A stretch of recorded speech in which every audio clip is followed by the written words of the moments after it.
Star उत्सव पर देखिए आपके चहेते शोज अब से डीडी फ्री डिश पर।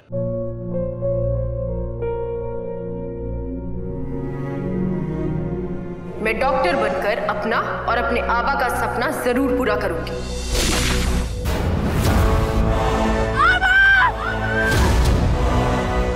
वादा करो मेरी बेटी सही की जिम्मेदारी निभाओगे। मुझे नहीं करनी है शादी।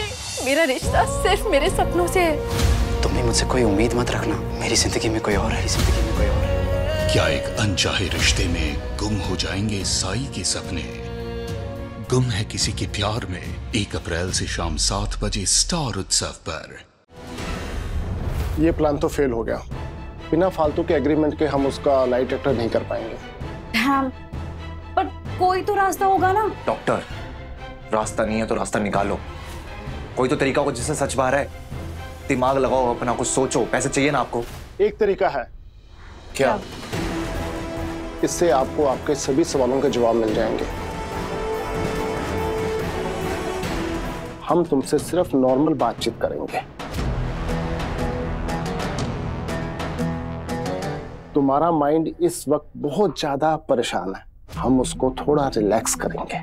उसके बाद अगर तुम टेस्ट देने के लिए रेडी हो गई तो करेंगे, वरना नहीं करेंगे।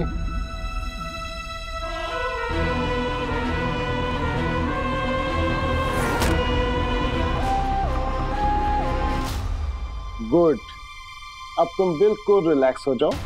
आंखें बंद करो और अपने माइंड को रिलैक्स करो।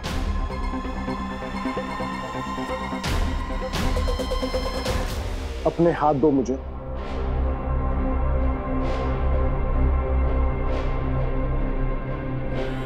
गुड फाल्तू। और जैसा मैं कहता हूं वैसा करते रहो। सांस अंदर आ रही है, सांस बाहर जा रही है। सांस अंदर, सांस बाहर। अब तुम्हारी आंखें भारी हो रही हैं। तुम्हें इस वक्त कुछ भी सुनाई नहीं दे रहा।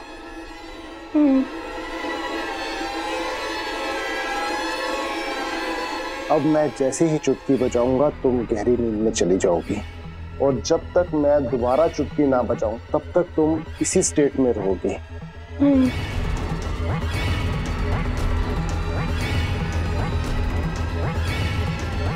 1 2 3।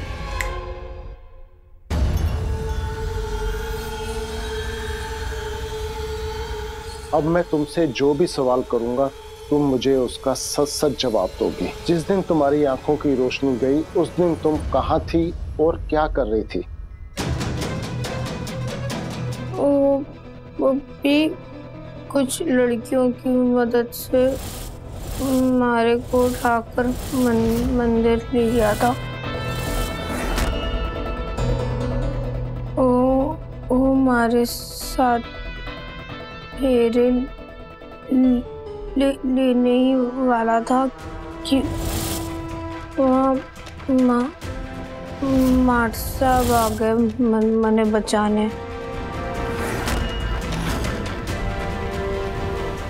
ये माट साहब कौन है? आयान मित्तल?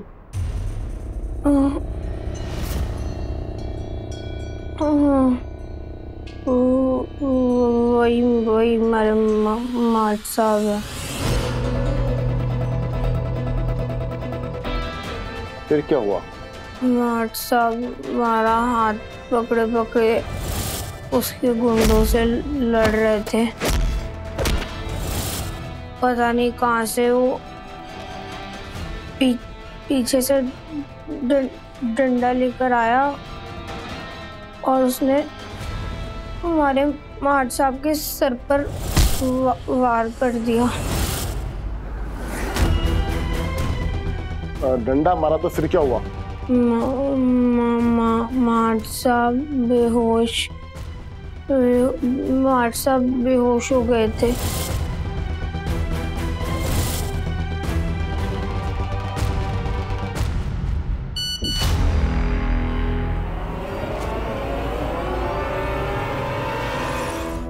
अच्छा, तो फिर तुम्हारी उस दिन शादी हो गई थी क्या?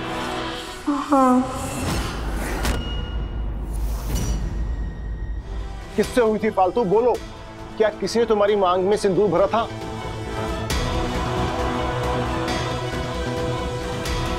मार्ट साहब ने।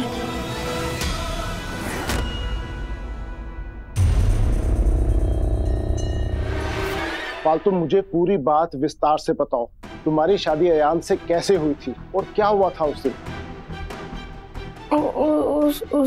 उसके बाद वो बेहोश हो गए।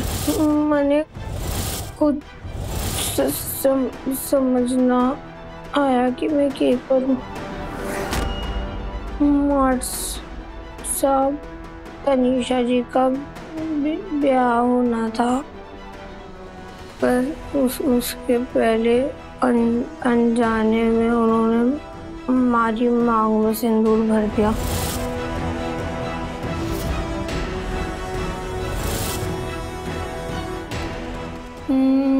हमारे को उन पर बोझ ना बनना था, इसलिए पुलिस का सायरन सुनते ही मैं उन्हें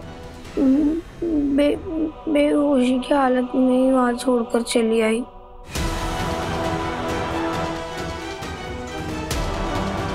अब मेरी वापस चुटकी बजाने पर तुम अपनी नींद से वापस उसी स्टेट में आ जाओगी। 1 2 3।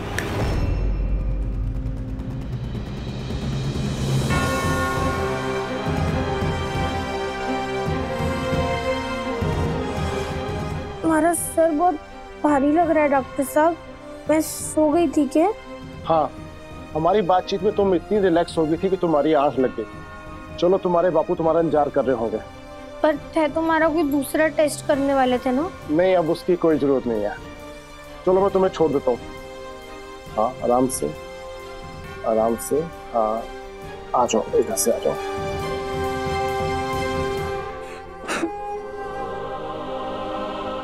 गुड जॉब डॉक्टर, आपको आपके पैसे मिल जाएंगे। मैं समझ सकता हूँ इस वक्त आप पर क्या बीत रही है। इट्स ओके, अगर आप फालतू के ट्रीटमेंट के पैसे नहीं देना चाहते तो कोई बात नहीं, मैं उन्हें कोई बहाना लगा दूंगा। प्लीज कोई बहाना दे दीजिए, हमारे जो सवाल थे उसके जवाब मिल गए हैं। अब फालतू की आंखें ठीक हो या ना हो, हमें उससे कोई लेना देना नहीं है। लेना देना है। डॉक्टर, आप ऑपरेशन की तैयारी करिए, पैसे हम देंगे। तनु, तुम ये क्या कर रही हो? मुझे पता है मैं क्या कर रही हूँ। I want फालतू टू सी अगेन। मुझे फालतू की आंखों की रोशनी किसी भी कीमत पर वापस चाहिए। काटो, तू ठीक तो है ना बेटा? हाँ बापू साहब, मैं ठीक हूँ, बस थोड़ा सा ना सर भारी लग रहा है। ये थोड़ा पानी पी ले बेटा।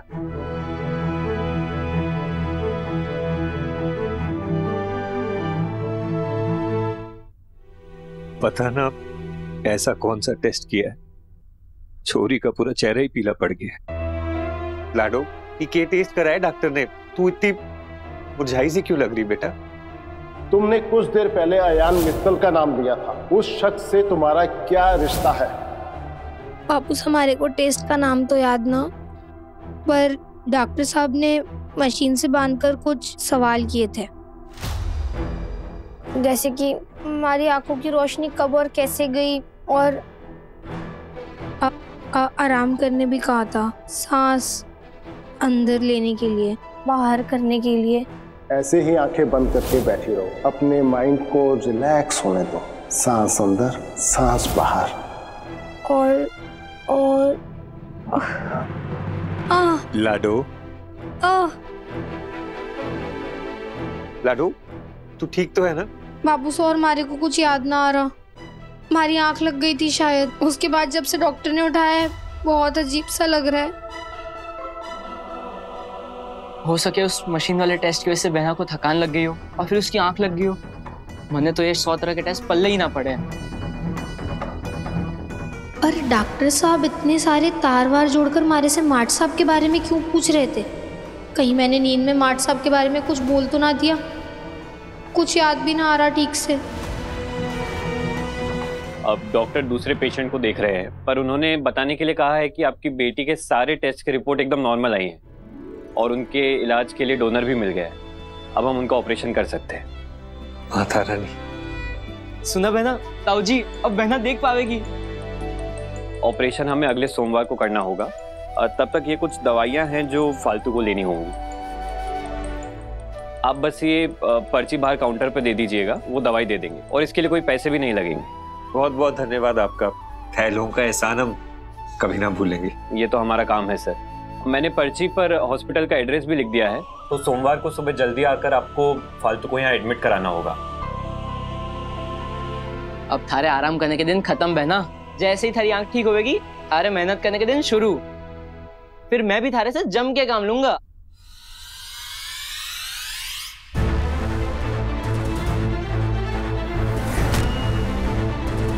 तनु, एक बार और सोच लो। हमें जो सबूत चाहिए थे वो मिल गए। अब कोई जरूरत नहीं है इस फालतू का ऑपरेशन कराने की। मैंने कहा ना सर, मुझे इस बारे में और कोई बात नहीं करनी।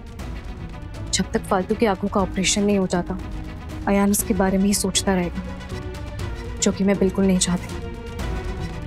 जब फालतू की आंखें ठीक हो जाएंगी, तब मैं फालतू को अयान की जिंदगी से पूरी तरह निकाल दूंगी।